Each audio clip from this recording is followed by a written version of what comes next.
Welcome into the BSN Nuggets Weekly Breakdown presented by Huberger Subaru. No need to ever make the drive or set foot in a dealership.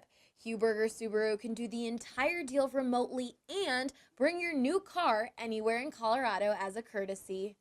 Allie Monroy here with BSN Nuggets beat writer Harrison Wind, and we're breaking down what's been going on with the Nuggets as of late. Harrison, let's get started with the talk of the town. After over 3 months and 44 games missed, Paul Millsap returned to the hardwood in the Nuggets' loss to the Clippers. How do you think he looked in that matchup?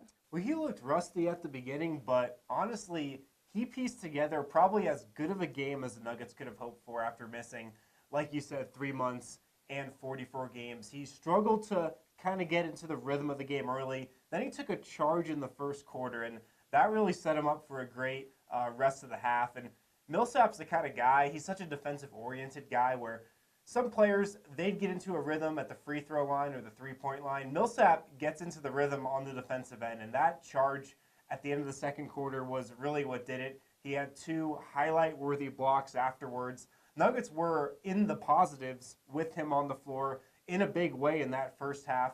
In the second half, though, fatigue set in for him, and that's something that's going to happen after missing 44 games, after missing 3 months, and that fatigue contributed to the Nuggets being way in the negatives with him on the floor in the second half, and the Clippers were able to come back and win that. But just overall, this was probably as good of an opening performance as the Nuggets could have hoped for from Millsap.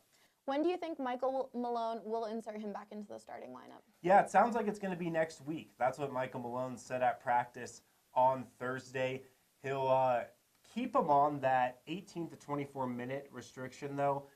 And really until Millsap gets into game shape, like you can be in shape, you can be doing all the conditioning work throughout the rehab process, but you can't really be ready to be in basketball shape when you get back. That's a totally different animal. So eventually, he'll work up to 30 minutes a game, 35 minutes a game, around what he was playing at the beginning of the season. But next week is when I would look for him to get back into the starting lineup, and that means Will Barton is probably likely the casualty from that group to go back to the bench. Wilson Chandler will stick in the starting 5, but that should be fine. Barton's thrived in that 6-man role before.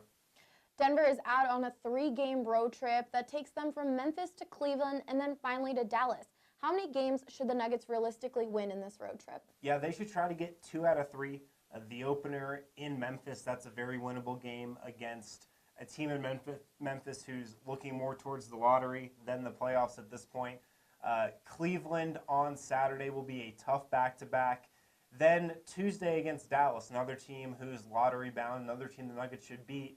Defense is going to be the priority, though, over these next 3 games. Paul Millsap stood at his locker following that loss to the Clippers in his first game back and really promised to the media and any players who were lingering around that caught a listen to what he said, that this defense was going to improve under his watch. So that's what to watch for over these next 3 games, I guess. Well, be sure to follow all of our coverage on bsnnuggets.com. For Harrison Wind, I'm Allie Monroy, BSN Denver. Huberger Subaru is the largest dealer in the U.S., which means big inventory and better pricing.